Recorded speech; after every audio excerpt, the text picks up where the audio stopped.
Hello everyone, Ron and David here, coming to you from our website, astrologynewsreport.com. Now we look at the upcoming planetary patterns and predictions, what's in store in the heavens for January 26th to February 2nd and beyond. As we talked about last week, Mercury has entered Aquarius today, January 26th, and by next weekend, Mercury will be just a couple of degrees away from Neptune. Neptune isn't part of traditional Vedic astrology. They couldn't see it back then, so there is nothing about it in the original texts. But astrology isn't scripture. It keeps growing and evolving, and modern Vedic astrologers include Neptune when scrutinizing planetary patterns for predictions. Our modern world is arguably much more complicated than ancient traditional culture, so it seems we would need some more planets. Neptune is the planet of dreams, of illusion.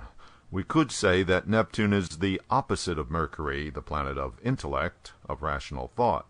So putting these two planets together creates a conundrum. What happens when you combine planetary energies representing opposite ends of a spectrum?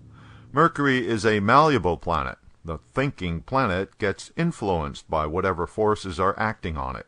Thus, Neptune, as a significator of dreams, can make Mercury more idealistic, and especially in Aquarius, the sign of sacrifice for group goals.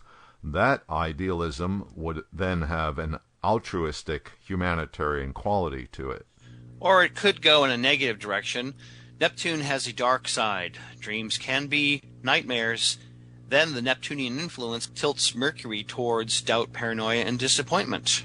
Well, that would be more likely the case if there was a malefic influence on the Mercury-Neptune conjunction, but this time there is not. Rather, what we see in the zodiac is Jupiter, the planet of wisdom, bestowing its beneficial trinal aspect from its position in Gemini, which, by the way, is Mercury's sign. So Jupiter is sending its energy to its dispositor Mercury, strengthening the relationship between Jupiter and Mercury. Therefore, during the coming weeks, we can expect more pronouncements of concern for the downtrodden, proposals to do something for the disadvantaged, big ideas for creating a better society. Problem is, it's all in mental air signs with mental planets, so nothing real happens. I agree with your analysis, David. It'll just be lots of compassionate brainstorming and speechifying. We need look no further than this Tuesday for an excellent example of this planetary pattern. That's when President Obama gives his State of the Union address, which, of course, will be full of expressions of concern for the downtrodden. The new moon will be on Thursday, January 30th at 16 degrees Capricorn. This marks the beginning of the Hindu lunar month of Makkha, named for the nakshatra in which the full moon falls, Magha, on February 14th. Magha is directly connected with kings and rulers, respect and ancestors, so the upcoming month is favorable for paying one's respects, seeking favors from superiors, distributing patronage, asking for a promotion. And this month's new moon is unsullied by any malefic influence, so it sounds like, at least on that account, the next 4 weeks should be a bit smoother. Except, as always, there'll be lots of other astrological energies manifesting during the coming weeks. David, doesn't this lunation also mark the Chinese New Year? Yes. Well, not to get off the topic too much, but yes, the new moon on January 30th is the beginning of the Chinese Year of the Horse.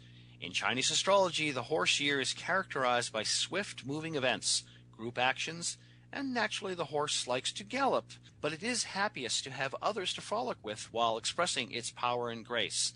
The horse can become despondent if it has no one to share its energy with, so it's not a good year to become isolated.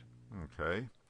On Friday, January 31st, Venus ends its 6 weeks long retrograde period at 19 degrees Sagittarius. The planet of love, pleasures, finance, and guidance will resume normal forward motion in the zodiac. Venus significations will slowly be returning back to normal. I noticed that Venus is now barely a degree away from Pluto. Since we include Neptune in our astrological analysis, should we have something to say about Pluto as well? True, David. As modern Vedic astrologers, we should take a look at Pluto. Would you care to offer an analysis of the Venus-Pluto conjunction? Well, Pluto is reputed to have a Shiva-like quality. That means it has great powers of destruction, but for the purpose of rebirth. So here we are talking about Venus, planet of harmony and agreement. Perhaps we shall see a breakthrough in one of the international negotiations going on. Maybe Syria peace talks or the Iran nuclear talks. Yeah, a breakthrough or a total breakdown. I mean, the idea with Pluto is that first you get destruction. Well, Venus is also entertainment. What about the recent breakthrough in China where Lady Gaga albums can now go on sale?